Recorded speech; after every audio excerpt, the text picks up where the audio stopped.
there's going to be someone that's going to come into that room and have to clean it up. So I don't make the bed and everything, but I just don't leave shit everywhere. And so I think every day we experience all kinds of different humans. There's no shortage of indicators that, the kind of energy you put out is going to tend to attract it to you.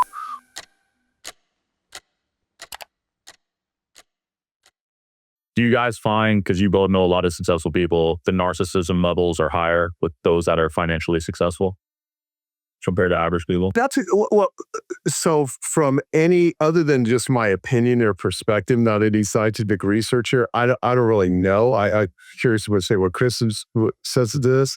What I will say is, so Dr. Ramani Javasla, I've got a couple of interviews with her that I've done, and she's a friend. And she's one of the top, if not the top, narcissist expert in the world right now in terms of, people that follow her. She's not a marketer. She's not tried to get famous. She just says really profound stuff, and she has a massive following. And so I've had lots of conversations with her about narcissism and about sociopaths and psychopaths. And there's a large percentage of that in CEO levels, the business world, politics, any areas where people are in positions of controlling or leading other people. And it tends to, the world of fame, it tends to attract narcissists because they want people to adore them. So I have a friend, he's a great copywriter, John Caltes. He's now in his 70s. I was talking to him a few months ago, and we're talking about marketers and about people that are scam artists and con artists. And one of the things he said, I think 25% of them are narcissists, 25% are sociopaths, 25% are psychopaths. The other 25% are just normal cold people. And I was like, that sounds about right in the world of marketers. I know, right? And I've been in the marketing world for a long time, having to navigate a lot of people that are really capable, but their characters are not really good. So to me, it's, more about character than it is about capability. Who are you off stage versus who are you on stage? I mean, there's a lot to be said about those that can't teach, that line. It's actually, I've met so many people that are great on video, great on stage, write amazing books. As humans, they do not live their message at all. And I think a lot of those people are narcissists. And so, but I've also learned if you ever invalidate the message because of the messenger, you'll never read another book, attend another seminar, listen to another podcast, because no one's perfect. We're all flawed human beings. I've got plenty of those. But, I like a phrase, flawed human being. Yeah, was that you or me? Yeah, I came up with it, and then you got me the shirt that said. Yeah, and then you wore that on Huberman when you are, We're all flawed in some way, though, right? Yeah, amen. Yeah, which is I mean, that's the journey of life. I think in a lot of ways, anyone that puts themselves out there teaching whatever, they want to learn what it is they teach. If you want to know what someone's interested in, what are they talking about?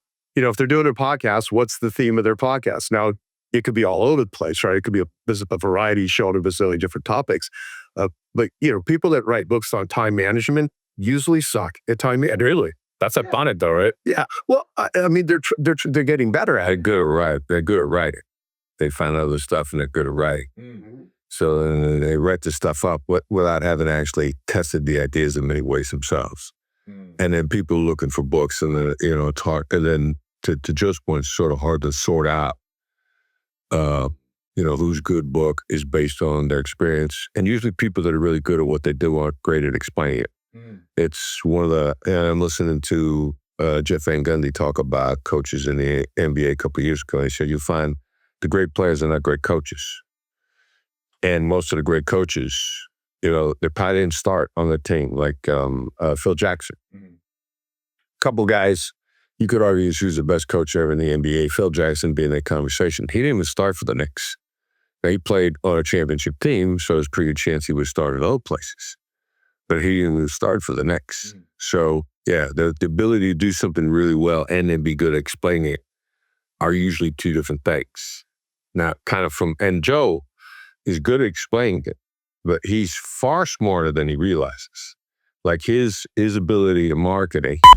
The Tri-Light from Therasage is no joke. Medical grade red and near infrared light with 3 frequencies per light, deep healing, real results, and totally portable. It's legit. Photo biomodulation tech in a flexible on-body panel. This is the Tri-Light from Therasage and it's next level red light therapy. It's got 118 high-powered polychromatic lights, each delivering 3 healing frequencies, red and near infrared from 580 to 980 nanometers. Optimal penetration, enhanced energy, skin rejuvenation, pain relief, better performance, quicker recovery, and so much more. Therasage has been leading the game for over 25 years, and this panel is FDA listed and USB powered. Ultra soft and flexible and ultra portable. On-body red light therapy I use daily, and I take it everywhere I travel. This is the Thera O3 ozone module from Therasage. It's a portable ozone and negative ion therapy in one. It boosts oxygen, clears and sanitizes the air, and even helps your mood. It's a total game changer at home or on the go. This little device is the Thera O3 ozone module by Therasage, and it's one of my favorite wellness tools. In the sauna, it boosts ozone absorption through your skin up to 10 times, oxygenating your blood and supporting deep detox. Outside the sauna, it purifies the air, killing germs, bacteria, viruses, and mold, and it improves mood and sleep with negative ion therapy. It's compact, rechargeable, and perfect for travel, planes, offices, hotel rooms, you name it. It's like carrying clean energy wherever you go. This is the Thera H2 Go from Therasage, the only bottle with molecular hydrogen structured water and red light in one. It hydrates, energizes, and detoxes water upgraded. The Thera H2 Go from Therasage isn't just a water bottle. It's next level hydration. It infuses your water with molecular hydrogen, one of the most powerful antioxidants out there. That means less oxidative stress, more energy, and faster recovery.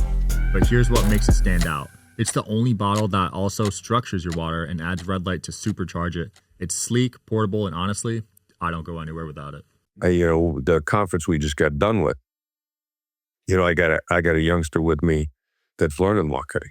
He kind of embarrassed me yesterday because at first listening to Joe, he's just blown away. He's trying to learn marketing, and Joe's just a steady stream of stuff that Nate's going like, I wish I had known that. So at the end of, and he tells me before yesterday, he says, Joe's, I don't know who's smarter, Joe or Jordan Peterson, because I'm sitting there listening to Joe and I'm just absorbing it.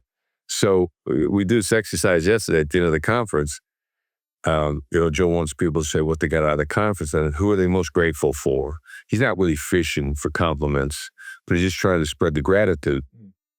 And most of the people, there are 3 of us, Joe, Nick, and I, are pretty much emceeing this thing and adding our thoughts. And, they're going to pick one of us or all 3 of us or somebody in a room. And Nate starts talking and he's like, he gets embarrassed. He says, but I'm most grateful for Joe. I'm like, how you work for me? How are you? I brought you here. You ungrateful bastard. And you're most grateful for Joe. So I love it. That was funny. He's giving him grief and everything too. And it was funny. That's your point, though. It's hard to be a teacher too, because a lot of these professors even, they don't have the background, but they're teaching it. Exactly. Like when they haven't tested the ideas. Right. So it's very hard for them to really understand how the idea interacts with the battlefield if they ever tested it themselves. Yeah. I remember when I was at Rutgers, I was really excited for a marketing class. It was the first class I was ever excited for because I hated all the topics growing up. And I meet the professor. He's had 4 failed businesses, never had a successful one. I'm like, why am I learning from this guy, Exactly. And that's a lot of professors, unfortunately. Here's the thing in this, you're absolutely right. I got a C- in principles. I got a C. I got a C. I went to Chandler Gilbert Community College because people are like, what is your education? So I would always tell people like Abe Lincoln, I'm self-taught. So I went to the highly esteemed Chandler Gilbert Community College years ago when I was in my early 20s, and I got a Ivy League school. Exactly. And I got a C- in principles of marketing, and I failed owning and operating a small business. And I have a copy of my report card in that book, The Average Joe's Marketing Book, which is, I don't even know, that book's not publicly available yet, but it's coming out. It's a pre-release version. And I have a copy of the report card because it doesn't matter, right? You can have credentials, but that doesn't necessarily mean you're skilled. And there are people that are teachers and gurus and speakers and authors that are reporters of success. And there are people that are successful. And what makes a really great teacher, you can write a best-selling book. It could be fascinating. It doesn't mean people are having success with it. What the real barometer is, can you transfer those skills that you know to other people? And to your point, like for instance, I said this at the event yesterday. So I became Richard Branson's largest fundraiser. And for years, I would do week-long trips to Necker Island. And I would bundle it in to have lunch and dinner for everyone with Richard Branson. So I've sat through so many. I've probably interviewed that guy more than anyone. And most of that footage, 99.99% of all that, those hours and hours of conversation are not, we've never put them out online. I've only put a couple interviews. It's been a long time. And Richard clearly is a successful entrepreneur. He's very well known. He's a good marketer, books, all that sort of stuff. But talking to him, if you ever watch him speak, and I've introduced him to people that have had him at their events and interview him, he doesn't say a lot of profound stuff. People like but I'll tell you, he's an intuitive entrepreneur, but he doesn't know how to really explain well what he does when he verbally talks. He stutters. Same with Elon Musk. Elon Musk has gotten way better though, because I've had 2 meetings with Elon in small groups as the DSH years ago, but he's gotten way better. I mean, especially since he was campaigning for Trump and everything and doing speeches, because, he's straight kind of awkward guy. He has Asperger's, right? Yeah.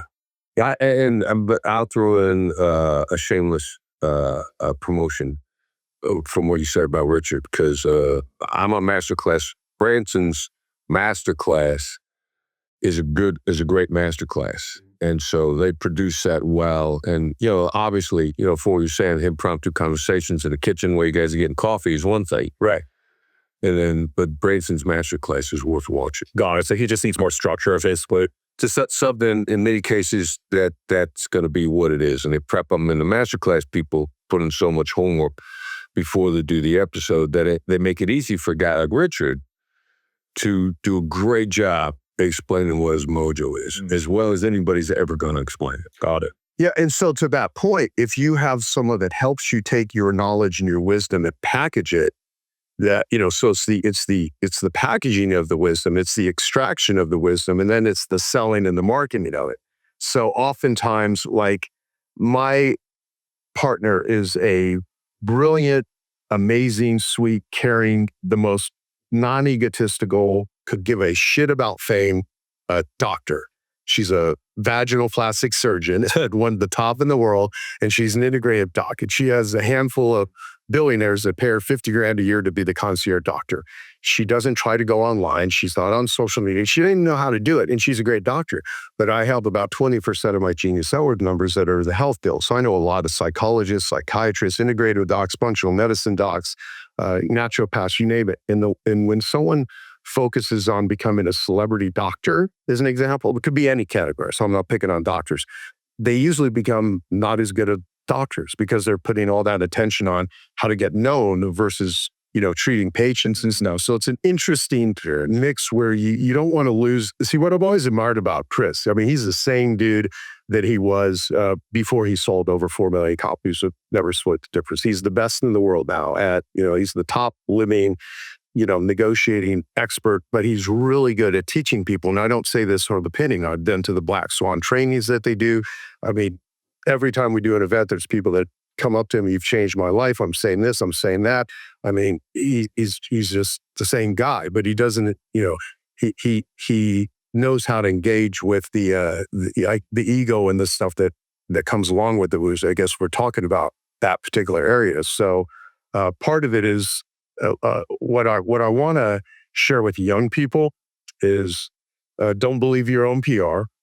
Be nice to the people you meet on the way up. They're the same people you're going to meet on the way down. Don't leave scorched earth as you go on. The way to gauge people is how are people that are more powerful, how do they treat people that are less powerful? So when I meet a lot of well-known people, I really observe how do they treat their teams? How do they treat their staff? How do they treat their partners? If you go, best thing, just go to friggin' dinner with someone. How are they with servers? Right. And anyone that is like, oh, pay attention to me, or Don't You Know Who I Am, which is actually the title of Ramani Dabas's one of her previous book. But I look for that sort of. Yeah, I try not to use that line. Yeah, I've been tempted though. Which one? Don't you know who I am? Yeah. I hope you guys are enjoying the show. Please don't forget to like and subscribe. It helps the show a lot with the algorithm. Thank you. Yeah, I'll say that a funny thing with friends and stuff, but I would never use that to exploit or to manipulate someone because it's just egotistical as fuck. And again, ego is an important thing. I'm not a guy that poo-poos ego. When there's like, I mean, Richard Schwartz book, No Bad Parts. There's ways to embrace every good and bad quality of yourself as a human and engage with it. I mean, Chris has to have an ego to, as a former top international FBI hostage negotiator, the ego comes in handy. There's times where you want to utilize your ego. You don't want it to use you, though. You don't want it to be your master. You want it to be a servant. Yeah, because it can provide that calmness, right? You've been there before, so you kind of have an ego from the past. Yeah. And I suppose in my bureau career, to some degree, first of all, I'm loving this conversation so much I like to touch up. So to take a step back, you were talking about your grade in marketing. Like, all right, so FBI's top international hostage negotiator won the Attorney General's Award for Excellence in Law Enforcement, FBI's Agents Association Award for Distinguished and Exemplary Service. Criminology class I took in college, I got a D. Wow. Even Chris. Yeah, so, but then, if you want to stay grounded, like specialize in making regular people feel good. Like what I get a kick out of when we go to dinner is like if I can make the waiter smile in a way that they didn't smile for anybody else, or, interact with them in a way where they're getting a kick out of waiting on us when everybody else is treating them regularly. Mm-hmm. That to me, that's fun. Specializing in making regular people feel good. And then you also asked, I think it was this wealth, make people narcissists or fame, more famous, more wealthy they get. To me, it's how they come to it. And so then last night we're having dinner and Joe knows Damon John pretty well. And Joe's introduced me, but Damon's friends with Joe. And we're having dinner and he's a regular dude. So how did he come to be famous? And he's sitting, he kind of sits back in a corner. He makes it a point to sort of not be observed. And, he's into fermented foods now. So he's, making sure, but he can have, try this, it'll make you healthy. Just very regular dude, very easy to be around. Somebody told me recently, guys producing stuff for a famous Hollywood guy, but he's a very down-to-earth dude. He said, people that are drawn to LA are people that want to be famous. Yeah. If you're drawn to New York, contrasting, you want to be the best. And that's a different breed of cat. And so it's just an example of two different paths. Now, not everybody in LA went there to be famous. My significant other now, she ended up in LA. She's a New Yorker. She ended up in LA because of a relationship. She didn't go there to be famous. Right. And she was in the music business, was doing very well, singer, songwriter, successful model. She gorgeous girl. I tell everybody she's vision impaired. That's why she's with me. But she wasn't drawn to LA, but she's in LA. So, what was Wendy Stalin, by the way, Wendy, she was the one I mentioned in that. But how did they get there? What was their path to that? That's going to give you a really indicator what they're like when they're there. And again, Damon's a regular dude. Like he worked his ass off. He talks about selling stuff out of the trunk of his car, going to, flea markets. Like, how did he get there? And then where is he now? And I think he's retained very much what he always was. Well, you see it the same way? Oh, completely. Oh, completely. Yeah. And, there's a persona that some people put up because they're maybe on TV and they're doing performances or whatever. But is the thing about the human, is it the real human or is it the performance? That old thing that Chris Rock used to say when you're going out on your first date, is it really them or is it the representative? Yeah, that's a little thing. These days, authenticity is huge. I think that's why Trump won, honestly. Yeah. Whenever Kamala went on a podcast, it wasn't even herself. It just scripted answers. It's like, I want to see the real side of this person. Where Trump would go on Theo Vaughn or Rogan and he'd really authentic. There's no doubt in your mind where Trump is coming from ever on anything. and people challenge him, and he says, yeah, I said that.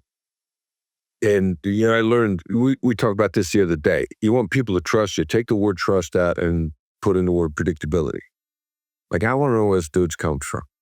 And I don't want him to change his mind. I don't want to meet him in one place and ever be really nice to me and then go out public and say stuff that's really not in my interest.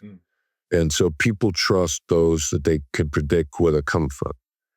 And to me, one of the number of attractions to Trump is, like, there's no doubt in your mind where this dude's coming from. He's not going to change his mind. He's not going to back off if he did something stupid that we think is stupid and we're critical of. He's going to be like, yeah, I did it. I did it. Pretty good chance. Yeah, and to make no one to be sure, I'd say it again. I'd do it again. In his first term, the legacy media is used to challenging somebody. Yeah. And then having them back off the next day. And the cycle with the legacy media and Trump was so predictable. Like, can you believe what Trump said today? And the very next day, can you believe he's not backing down? And it would be over and over and over. And I'm like, when are you guys going to stop being shocked that he's not backing off of what he said? But that's why people, want somebody they know where they're coming from on a regular basis. And the vast majority of politicians are going to change their mind based on their pulse. Exactly. Ben Carson, when Ben Carson was running for president, I've never seen someone could watch this on YouTube if they want to pull it up. It's him on The View, and all the crazy View women are basically saying, why is he such an asshole? That's not the exact words, but they're basically, they always There's funny with this. So. Yeah. I'm just saying, I'm paraphrasing what my interpretation. So they all can't stand Trump. And they're like, why can't he be nice like you? And he goes, well, you see how well that worked for me. And I thought that was a very interesting thing, because he's up there supporting Trump, positively. This was before the election, and saying great things about him. And they're just like, but he insulted you, and he said this and he said that. He's like, but he knows how to get the message out. And he talked, what it was 12 seasons of The Apprentice. And he had just over a decade of experience on American media. I mean, people completely underestimate how smart that guy actually is. Plus, he's not a politician too. But so, his base loves him, and the people they can't stand him, it's literally, there is Trump derangement syndrome. But like when I was interviewing, my event over the weekend, I interviewed Bobby Kennedy Jr., who's a good friend, Tucker Carlson, and Jordan Peterson. And I said, there's Jordan Peterson derangement syndrome. There's Tucker Carlson derangement syndrome. It doesn't matter what side political. I don't think there's any Joe Polish derangement syndrome yet. No, I hope that. Yeah, I hope I don't walk through the world pissing people off that bad. Well, that goes back to where we started, how you don't want the fame. Here's the thing. There's a part of me that likes it. I'm an insecure person. I had low self-worth, low self-esteem most of my life. I was a drug addict. I've been in recovery for over 20 years. There's a part of me that I want people to like me. I want people to validate me externally. And that's very seductive. Fame is very seductive. So I like the advantages that one gets if people know you and they hold you in a high position. What I don't want is the part of it that requires me to want it. So when you are looking at a phone and we were talking about my friend Dr. Anna Lemke, I think before we started recording, where she wrote the book Dopamine Nation, and you're literally looking at a phone because you spend hours a day. 8 hours a day I spend. Yeah, you're constantly depleting the dopamine, and it gives you a hit. It gives you hits. So when they're doing studies on rats, as an example, chocolate gives you a 55%, I think, increase for rats. Dopamine, sex is 150%. Cold plunges, which I did right before this interview, I went and did a cold plunge at a place down the street that my friends own. Gives you a 200% increase. Cocaine is a 225% increase in dopamine. Methamphetamines is 1,000% increase.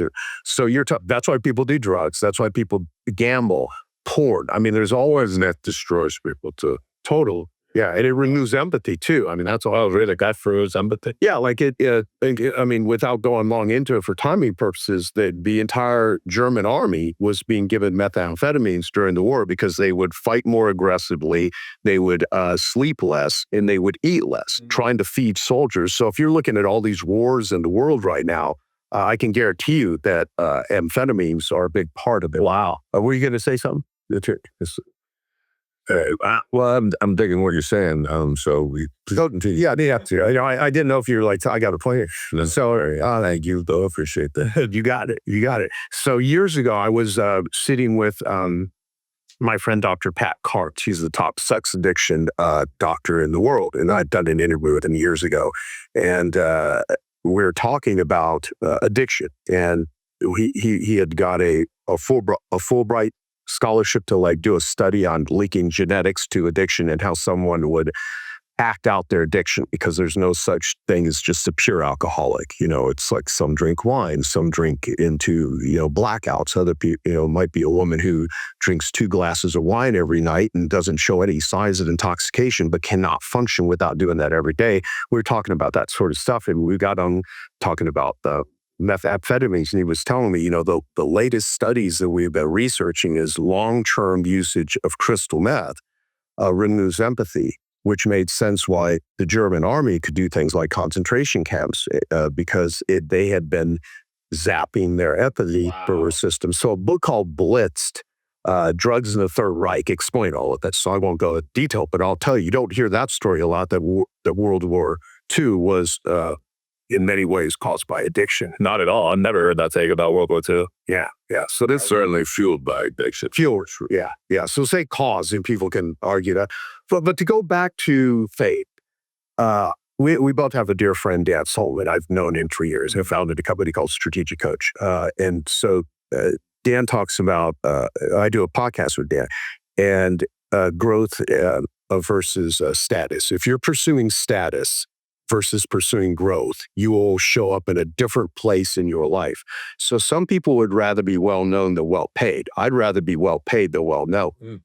I have a billionaire friend in Canada. But also, if I could point out too, as a consequence of growth, because I don't think it's fair for you to say that you'd rather be well-paid. You're into growing. You're into evolving as a human being. Now, it's a nice consequence, a secondary benefit. Yeah. And you got no problem with making money. There is no problem with making money and making a lot of it. But for yours, it's a secondary consequence because you will consistently focus on growing as a human being. And even though you're deeply flawed, Yes. and you ain't denying that you're still occasionally capable of doing something that's very flawed, your focus is on becoming a better human being, which is why so many people come to the event. Like that event that you just ran. And I'm jealous. Like he's packing his room, and these are not $99 tickets. Some speakers out there, they could fill a room, but the tickets are cheap as hell. Right. But Joe's focus is on growth, on being a better human being, and being very supportive in an entrepreneurial environment. And he's put people in the room because they want to be part of it. Right. Yeah. No, it is like all money earned ethically is a byproduct of value creation. So I've never been in any sort of business or industry that requires someone to, I win, but they lose sort of thing. And so going back to be nice to the people you meet on the way up, to the same people you're going to meet on the way down. If you ever take advantage, I believe it as a karmic level. I'm not trying to give a morality speech here. I just think that there's something that happens in the world where if you give more than you take, life gives to the giver and takes from the taker. Yeah. And so always be more the giver than you are a taker. And that also means if you're a really generous, caring, helpful person, let people give to you too. So giving to others also means you're able to receive. And that's often hard for people that are big givers. They'll deplete themselves. And I've depleted myself tremendously in good ways and bad ways. And the bad ways is trying to have people that don't pay attention to me, don't really care, acknowledge. And that comes from childhood trauma, that sort of stuff. And if anyone's ever been, abused, oftentimes, so I was molested as a kid. I was paid money not to say anything. That manifested into difficulty with intimacy. My favorite definition of intimacy was given to me by a guy who basically sponsors people with sexual addictions. And he said, intimacy is a mutual exploration of a shared safe place. Abuse is anything that takes away the safe place, and addictions are what we do to make ourselves feel good when we don't have a safe place. So if you don't feel safe in the world, you're going to look for ways to try to feel okay. And oftentimes people will use, look how good I am, and they'll lie, and they'll try to present its life. That's what's one of the problems, major problems with social media, is it breeds a certain level of narcissistic, give me attention because it's going to make me feel good. But it's kind of like cotton candy. It tastes good, but you're going to feel like shit if you eat a bunch of it. So if you're just consuming junk food, it's going to, that's what you're putting into your body, but your mind is the same way. So in terms to your point, constantly growing, learning how to become a better human being, and doing that. I have the rental car philosophy of life. It was you could probably help me come up with a better way to title it. But like, if you rent a car, don't drive it over speed bumps. Don't spill shit on it. Don't, put cigarettes out. Not that one should smoke in a car anymore. So if you rent someone's house, don't put holes in the drywall. Don't beat it up because it's not your own. And I started out as a Deborah carpet cleaner, living off credit cards. I never learned marketing or any of this stuff thinking I would teach it to someone else. I just needed to pay my bills. I needed to survive. And so, I got very in depth into cleaning, making sure things are clean. And if I stay at a hotel, I don't trash the hotel room. I know that, there's going to be someone that's going to come into that room and have to clean it up. So I don't make the bed and everything, but I just don't leave shit everywhere. And so I think every day we experience all kinds of different humans, or they're going to experience our space. Like, leave it better off than it was before you showed up. Exactly. And kind of that Or the Boy Scout motto. There's certain things out there. Do we can't leave people better than you found them? And you're not always going to do it. You're going to make mistakes. But I think the overall approach is to do that. And to Joe's point earlier, karma. Like, we don't have the science to define it yet. But there's a lot of people that are really paying close attention to human nature that are 1,000% convinced that it actually exists. And you see it pop up. I booked The Secret a long time ago. There's no shortage of indicators that, the kind of energy you put out is going to tend to attract it to you over the long term. And, one of my favorite conversations, a huge fan of Andrew. I know Andrew personally, good guy, good dude. So the first time that I get a chance to get into a conversation with him, and Andrew won't put anything out on his podcast that's not scientifically validated. Right. It's not his opinion. And which is different from a lot of PhDs, because a lot of PhDs think that becoming a PhD made of Jesus. And so we go, if you're Jesus, what you said is true because you're Jesus, right? And PhDs are like, well, I said this because I'm a PhD, it must be true. Andrew doesn't do that. However, in a private conversation, we're talking, and my girlfriend Wendy says, you think there's such a thing as karma? And he kind of looks around as if somebody's listening. And then he goes, yeah. And so I'm like, all right, so you're a smart enough dude and a great observer of human nature. You've actually seen some of the science that indicates this is a possibility. Because it's not that it's not about science. But the rigorously vetted experiments are not there yet. So he's not going to put it out because his credibility on his podcast is uppermost in his mind. But I remember, seeing the way he reacted like that. And because he's a scientist, I'm thinking like, you've seen the sun. Because that indicates it's probably there. We just don't have enough of it yet to validate it. But then, you're looking around. And if you look around, you see the evidence on a regular basis, on a daily basis. And, there's all this science that many people would call religion or magic that we just haven't validated yet. Right. And so there's something to karma, and you're better off. You're not immune from disaster and trauma and negative things. It doesn't put an invisible force field around you. But what it does is increase your percentages of success and happiness much higher. And on a regular basis, if you practice it long term, it's going to work out. I definitely believe in it. It'd be hard to prove scientifically, like spirituality and karma, but I believe in it. Well, I would say this, because I look at everything through the lens of the connection. So my life is really about increasing my level of consciousness, always knowing that everyone, and myself included, most of the time thinks they're right. And we could be utterly wrong. I could be utterly wrong, and in my mind, be convinced that I'm right. And unlearning is more important to me than learning. I'm constantly trying to learn stuff, but I'm also trying to unlearn the shit that I think is true that just ain't serving me or others well, right? And I've learned a lot of that through recovery. And connection is the thing, the opposite of addiction is connection. And when you're a connected person, we both have a friend, Stephen Kotler, who's like, the top flow expert in the world.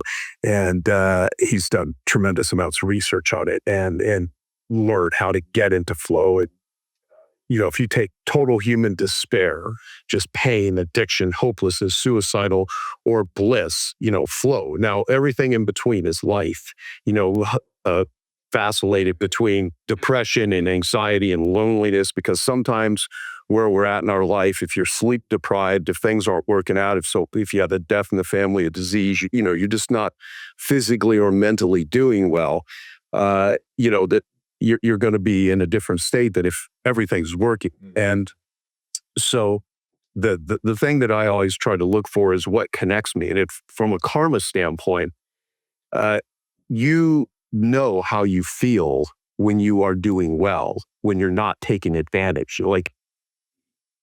It's like a deposit or a withdrawal for the bank.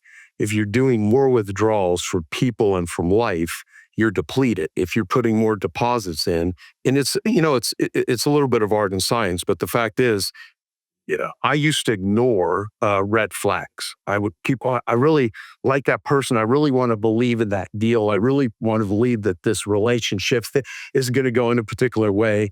And I would ignore red flags. And of course, you pay the price. But I didn't even notice the yellow flags. And so what we should talk about, because Chris has done a great job with it, is I came up with this thing called ELF versus HAF. You can have an easy, lucrative, and fun business, or you can have a HAF business, which is hard, annoying, lame, and frustrating. Or it could be hard, annoying, lucrative, because not all money is created equal. In whatever we put what I call TAM, your time, attention, money, effort, and energy into, it's who do you choose who to give your time to, who to give your attention, what to give your money to, your effort, your energy. And there are people in life that are HAF. They're hard, annoying, lame, and frustrating. And there's other people that are ELF. So Chris, being as smart as he is with how to read people, listen to what they say, and teaching people how to phrase things, going for no questions versus yes, he came up with high indicators of HAF, where in advance you can know if somebody is going to be hard, annoying, lame, and frustrating versus if they're going to be easy, lucrative, and fun. So at first I used to think of ELF just through the lens of marketing. ELF strategies like consumer awareness guides and free recorded messages and all these robotic methods of messaging and putting information out about yourself. But then I started looking at it, that pretty much applies to everything. Is this person ELF or is this person HAF? And do I feel connected to this thing, or do I not feel connected to something? Because there's a lot of things that, for instance, I love pizza and fast food and all that, even though I hardly ever eat any of that. I mean, I don't eat fast food, except I ate an In-N-Out burger. Oh, recently, In-N-Out's good. No, what's funny about In-N-Out, and this is the logic that I have for this source. I'll just say this real quickly. Years ago, there was a book called Fast Food Nation, just about how horrible fast food is. This trip, you're talking low quality, just crappy toxic shit. And I watched this movie when they used to be on DVDs, and they had bonus sections, and you could see the outtakes and stuff. And there was an interview with the author and the guy to put the movie together. Okay, you don't eat fast food, but if you ever did, what's the best food place? He goes, well, none of it's that good for you. But if you were going to eat fast food, the best is for burgers is In-N-Out. They have the highest quality. This at the time, oh no, what is this? The highest quality meat. They make their own bread. They cut their potatoes fresh. That sort of style. I thought that was really cool. But the thing is, we're all putting. Go back to the HAF thing. Yeah. Well, you speak to it because that's one of the reasons why I love collaborating with them, and I tend to be a little bit of a practical implementable guy, and I probably got the idea because when I was in the FBI, we got about a 93% success rate in hostage negotiation, so that means 7% is going bad. So the question is this predictable? And my former boss, Gary Nesta, came up with this high-risk indicators. If you got a 7%er on your hands, you got to recognize reality for what it is and adjust. You can't be hopeful. Another phrase they threw out the other day is hope is a drug, not a strategy. Hope will blind you. Don't sell hopium to people. Yeah, opium, yeah. So just you got to get a handle on what you have in front of you. Because if you're a professional negotiator, business or hostage negotiation, the people you work for are not going to want you to get caught off guard. They're not going to want you to act like you're going to be able to make the deal and then suddenly have, everything go bad. But in hostage negotiation, people are dying, people get killed. Or if you suddenly come up to a commander and say, we got to kill this guy right now, which is part of a hostage negotiator's job, to save other lives. Commander's got reason for saying, like, where the hell have you been for the last 2 hours? Were you talking to this guy? How is this suddenly a surprise to you? And that's why Gary came up with this. We got to see this stuff coming. So, in business and personal life, Elf versus HAF. Who's going to be hard, annoying, lame, and frustrating? It's not a sin to not get the deal. It's a sin to take a long time to not get the deal. It's also a sin to take a long time to get a bad deal. So I'm inspired by, Joe's take on this. I 1,000% believe in this philosophy. And I go back to my team. This has got to be predictable. And hard, annoying, lame, and frustrating are each different kinds of emotions. So the type of negative emotion begins to give you an insight as to what's going on with the colleagues. Like if you're angry, it's about something that happened in the past. If you're frustrated, you're being denied from something in the future. So the type of negative emotion begins to help you isolate on a timeline what's going on and how to react. Then where are the yellow flags? Joe's got me and my team thinking, all right, so we know the red flags, now we got to look at the yellow flags. And so there's yellow flags of the hard, annoying, lame, and frustrating. What is their behavior? How are they going to manifest it? There's going to be a profile. People are eminently predictable. You may not like the pattern, but there ain't a human being out there other than, and I mean this, it's going to sound disparaging, but it's just reality. Paranoid schizophrenics are unpredictable because nobody knows what the voice in their head is telling them. They're the only kind that are unpredictable. Or so if your wiring is raw for a very unscientific description, but if it's a chemical imbalance, then they're eminently predictable. And the behavior is going to manifest itself over and over again. So if you know what the markers are, what the yellow flags are, then in the first 15 to 30 minutes, you're going to know what you have on your hand. Am I never going to make this deal? Am I being exploited? Or is it just going to take a really long time to make the deal? What's the problem with taking a long time to make the deal? My team starts pulling at that. We come up with the profiles, what they say. And initially, if you work for me, you're going to think, I work for Chris Voss, we got to make every deal. No, we don't. Because time is money. Relationships are money, right? And time is money. So my team says, all right, so this is what a HAF looks like. This is their behaviors. Let's measure how long it takes us to make a deal, if we make the deal. And they find out from start to finish, it takes 2 to 5 times as long to make a deal with a HAF. So what does that mean? You've at least taken a 50% cut of pay. Now, the only time that 50% cut of pay is worth it is if there's a long tail of business, it's a long relationship. Reality of life. If they're HAF for us, we're probably HAF for them. Which means HAFs don't repeat. So there is no long tail. There is no steady ongoing revenue. So you're taking a 50% cut of pay for somebody who's not going to repeat with you. That makes no sense. Wow. And so that if you could lay it out and predict it, then you do what we refer to as the Oprah rule. You politely walk away. The last impression is the lasting impression. If you sniff out they're a half, or they're using you for free consulting, they're playing you for the fool in the game. If you don't know who the fool in the game is, it's probably you. Even when we discover that we're being played, and they may not mean to play us, a lot of people think free consulting is okay. Politely walk away. You will always leave the door open that if they change how they're doing business, they want to come back because they remember that you always treated them with respect. And say something to the effect of, when you're ready to make your mutual commitment, we'd be happy to be the long-term supplier that made you wealthy over 20 years. Paint a picture of the future. And some people will come back because maybe they don't know that they're a half. There are a lot of common practices out there that people are taught are good. And they work short term. For example, asking for extra stuff after you've made the deal. It sources way back to some negotiation training from the 1980s. And the guy that was talking about it said, yeah, here's an example. If you're getting suit tailored, when the tailor's measuring you up after you already had the agreement that you're going to buy the suit, look at him and say, how many free times do I get with that? And I see that's popping up today. It's popping up on all the social media. After you make the deal, ask for free stuff and you'll get it.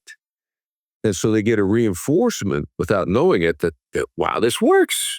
I made some more money and other people around me are doing it. So it appears to be an acceptable practice. People on the other end don't communicate to you what kind of a problem that is. We communicate that in a very polite way. There's no doubt in your mind that this is a problem and that we can't continue. We won't say it in a mean way. We won't call you names. We won't insult you. And so if you've learned that practice and you don't know any better, somebody inspired you about negotiations and you did it a few times, you're like, wow, I'm getting free stuff. I'm increasing my bottom line. But you don't mean it maliciously. Yeah. And a lot of people don't mean these things maliciously. But my job is to let you know it's a problem without you feeling insulted and hurt, without attacking you personally. And then if you're good people, with a good person, which 70, 80% of the people out there, good people, well-intentioned, then you go like, oh, all right. If that's going to interfere in our relationship and also interfere in my long-term profitability, I'll stop. And we also found with the HAFs, we got a way of approaching them, letting them know. And we've had people say, oh, okay, I'm sorry, I won't do it anymore. So, give somebody a shot. I'd say, can you turn a zombie back into a human being? All right. Well, here's how you take that shot. And then no matter what, you can say no and still be polite. You could say this isn't going to work and be respectful and walk away. And I think that's also one of our advantages. And if I'll throw one more thing out while I'm kind of on a roll. Nobody that ever deals with us ever wonders what a great deal would look like. Like, we rarely walk away from people. If we've got no deal, then I will say, all right, so here's a deal that I would love to make with you that would make us long-term partners for 20 years. Here's what this looks like. If you can't do that, cool. No hard feelings. We won't waste each other's time. But I never want there to be any doubt in your mind what a great deal with me would look like.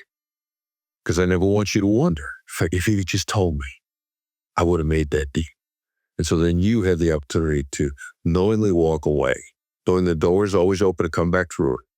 I never want there to be any doubt in the other side's mind what a great deal would have looked like. And then you walk away from us if it doesn't work for you. And I say, that's cool. If it doesn't work for you, you got your own constraints. Your boss is telling you to do something. There's stuff in your world that I don't know about. I never want there to be any doubt in your mind what a great relationship with me would look like for 20 years. I love that. Make them feel like they made the decision. Absolutely. Okay. Wow. That's powerful stuff right there. Yeah, it's collaborative. It's we're always selling. What I mean by selling, though, there's many different ways that people will interpret selling. Think of selling as influence. Think of marketing as storytelling. And a lot of the conversations we have with people are designed to attract. The other are designed to repel. And the way that if you learn from the best, people that have truly they've proven that they have something that works and that they share, and you get skilled at that. It saves you a tremendous amount of time and angst. And to be able to identify, I think there's too much emphasis on persistence. Never give up, never give up, never give up. You should give up on shit that doesn't work. You should give up on people that are too much of a pain in the ass. The best way to get out of a hole is quit there. So, there are certain things you just quit going down that path. And so a lot of times people are trained to sell and negotiate. They're trying to do it to everybody. It's like, no, selection, higher quality, elf people. They look good. Because of timing purposes here, I know we could talk about this all day. The next 5 to 10 text messages, whatever DMs that you get, phone calls, however someone's reaching you, just check your gut feeling. Do you feel woo? Right. Or do you feel and that's karma. That is the ability do I feel connected to this person? Because I'll tell you, you look at the next 20 communications you have, and you will know if you just give yourself a pause, is this person elf or is this person HAF? Are they showing up with a give or are they showing up with a take? Now, I always caution people, if you owe somebody money and they're calling me, it doesn't mean they're the asshole. It means you're being the asshole. You need to either pay them or if you can't pay them, you need to basically talk to them, communicate. So becoming a master of communication doesn't mean you have to be a great orator. It just means that you, in your own mind, develop the ability to think, evaluate, discern, protect yourself when you need to be protected, and be incredibly, creating value for people. I'm going to interrupt because there's one more thing about Elf and a Half that I think it's really important that people know, which is why I'm so glad that I learned this from Joe and adopted it. And it's completely counterintuitive. When you start eliminating the halves, their elves show up. The half has been in line blocking the elves. And it's very counterintuitive for people who are scratching. I gotta make this month's rent. I got payroll I gotta make. And you're by circumstances, you're forced into short-term thinking. You've been taken hostage. And to say, walk away from these guys. And the elves will appear. And people will go like, no, that ain't my world. That's not what happened. And the more we adopted that philosophy, thanks to Joe, the halves are showing up. And it's my view that the elves, it's like a line. Yeah. And the halves are taking up so much time and they're blocking our view that there's a whole bunch of elves standing in a line behind them, waiting to get in if we could just get this half out of the way. And that's another really important thing about this concept. No, thank you. Yeah, and it's like our friend Dan Sullivan says, getting results doesn't take time. It's the not getting results that takes up all your time. Getting results in life, you can happen very quickly if you know what you're doing, but it's all the bullshit. Like the sun, the connection, the love, it's always there, but there's clouds in the way. So the more that you can know that sometimes it's going to be stormy, sometimes you have to be patient, but other times you just need another vantage point. You just need another approach. So, and let me say this with for all the listeners and stuff.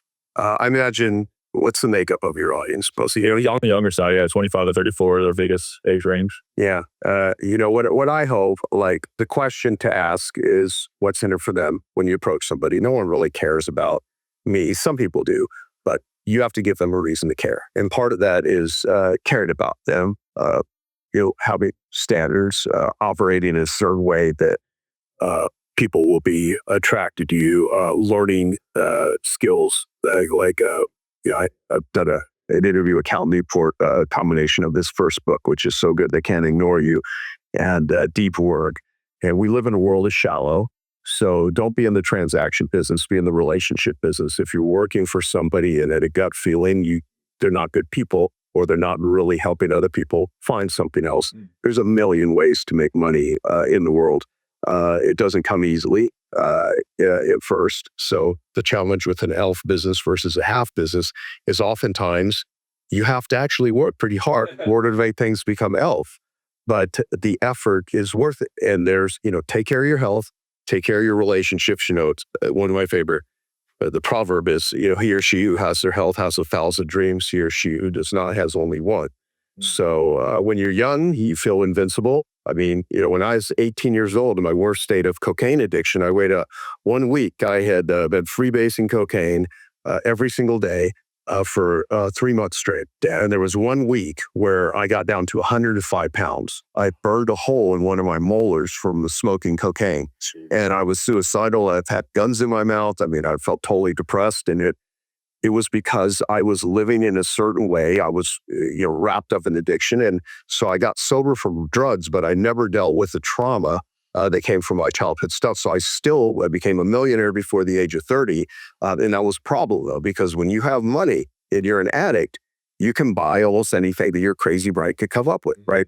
And so, and I was living in shame. I was paying for sex. There was all kinds of stuff because my emotional state was trauma, and I didn't know who to trust because intimacy was dangerous. I had caretakers in church that actually abused me, and I didn't know who to trust. So I kind of danced around help, did a little bit of therapy, went to some 12-step programs, but I never did the steps. And then I realized it's not an attendance program.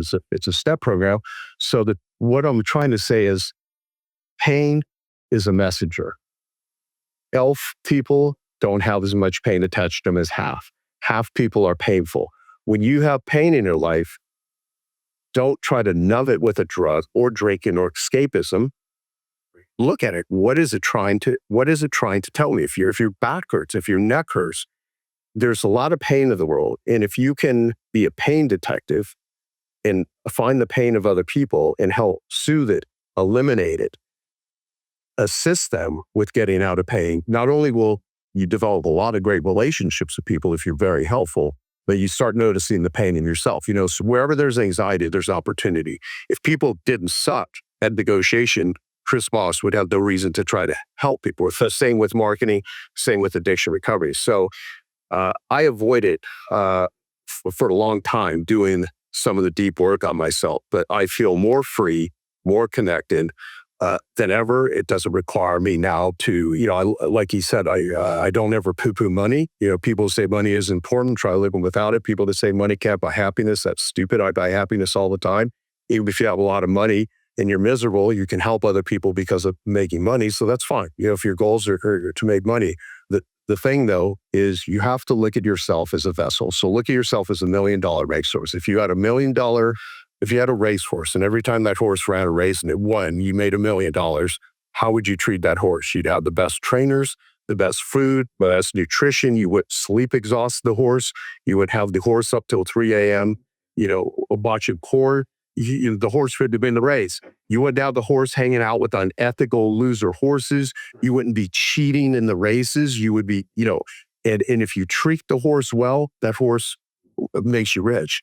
And the punchline is you're the $1 million racehorse.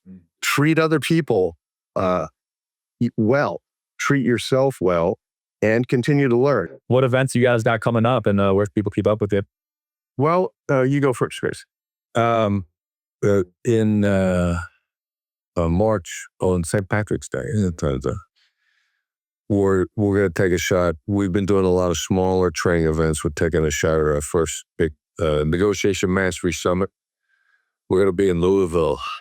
Interesting city choice. Yeah, well, at about the same time, I'm co-founder of a business bourbon, different. You'll see that.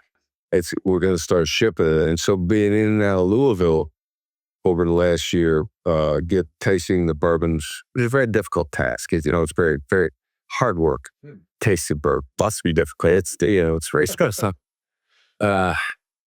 We thought Louisville was kind of a cool place. It's a different place on the planet. Like, how does Kentucky become a place where whiskey's made? And so we're trying to decide where to have our negotiation mastery summit. Like, Dallas is cool. Everybody goes to Dallas. There's a number of places that people are always going to because they're great places to host conferences. And we're like, let's go. Let's hold our conference in Louisville. People might get a kick out of being here. There's a practical reason for everything. And there's that practical, very unusual reason why Kentucky is one of the places where the greatest whiskey in the world is made. There's water available there that's only available in 2 or 3 places on Earth. Really? Yeah. And so we're going to have a big conference that teaches as many people as we can, how to make a big jump. You come to a 2-day training anywhere. If you pay attention, you'll make a quantum leap in your ability. Now you could probably make as much progress in 2 days in a great conference as you would make in 8 months or a year otherwise. That's on you to keep going. Our summit in March, or we'll link it in the video. People make quantum leaps. So the website is blackswanltd.com, BLACKSWANLTD.com. Come to the website. We got a lot of stuff for free, so that you can start making a difference in your negotiating abilities now. And one of the things I heard Jordan say, I thought in a recent interview, was incremental change has exponential results. So start getting better at negotiation a little bit at a time. Get ready for the Negotiation Mastery Summit. And then you'll come there and you'll make a quantum leap. So, still it. What about you, man? The only events that I do that are open to the public are once a year. And so that's the Genius Network annual event. And those are for people that have to make at least $90 a year to even attend. So for the vast majority of listeners, I have no idea where they're at. What I would say, someone's struggling with addiction. I have a 501c3, geniusrecovery.org. It's just resources for people that are struggling. I have a recovery clone, a companion. I also have AskJoePolish.com, which is my AI clone. They can ask any questions about business, about anything, and you can write up a marketing plan. It's free. So, and then joesfreebook.com is my book, Life Gives to the Giver. And it's just a really damn good book. And I don't put people into an upsell funnel that just tries to sell them good stuff by giving them a crappy book. I give people a really great book for free. And then if they like it, they can look into other stuff that I do. Yeah, my events are usually around November, the big events. But yeah, Miles respect. Thanks for coming out, jumping. That was fun. Yeah, absolutely. Yeah. Good luck to all your listeners and great being here. Yeah, so it's having stars. That's a wrap. Boom.